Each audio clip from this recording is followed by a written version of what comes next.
السلام علیکم ورحمۃ اللہ وبرکاتہ۔ آج پھر حاضر ہو گئے ہیں ایک نئی تقریر کے ساتھ۔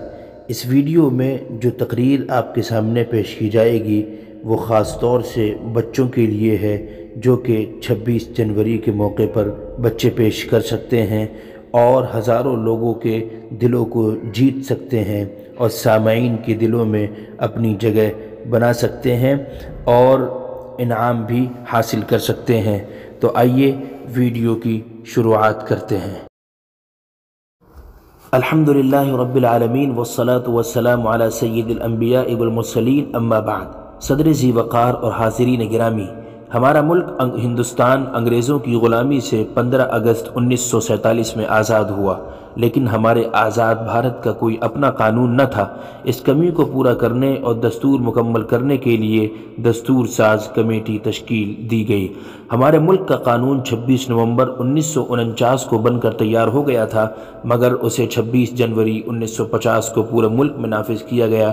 تب سے ہر سال یوم جمہوریہ کا جشن بڑے پرتپاک انداز میں ملک بھر میں بڑے جوش و خروش سے منایا جاتا ہے۔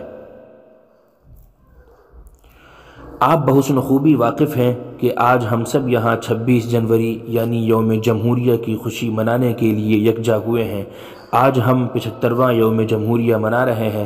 بھارت کا دستور ڈاکٹر بھیم راؤ امبیڈکر نے بڑی انتھک محنت اور دل جمعی سے 2 سال 11 مہینے اور 18 دنوں میں مکمل کر لیا تھا۔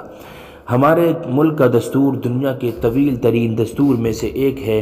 آج خوشی کے اس موقع پر ہم بصد و خلوص و محبت وطن کے عظیم رہنماؤں اور شہیدوں جیسے مولانا ابوالکلام آزاد، مولانا محمد علی جوہر، مہاتما گاندھی، خان عبدالغفار خان، ڈاکٹر بابا صاحب امبیڈکر، اشفاق اللہ خان کے ویر جوانوں کو بھی یاد کرتے ہیں۔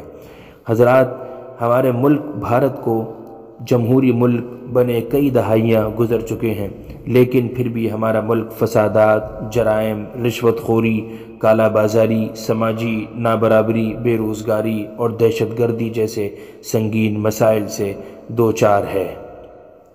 ہمارے ملک کے دستور نے ہر فرد کو اپنے مذہب اور اس کی تبلیغ کرنے کی آزادی دی ہے۔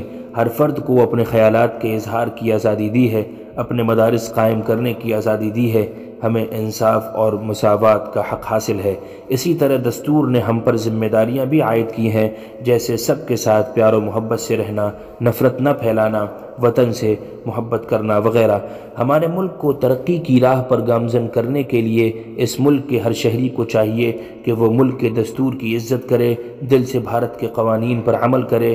طالب علموں کو بھی اسکول کے اصولوں اور ہمارے ملک کے قوانین پر دل سے عمل پیرا ہونا چاہیے اور پڑھ لکھ کر اچھی تعلیم حاصل کر کے ایک اچھا انسان اور بھارت کا ایک اچھا شہری بن کر اپنا اور اپنے وطن عزیز کا نام روشن کرنا چاہیے۔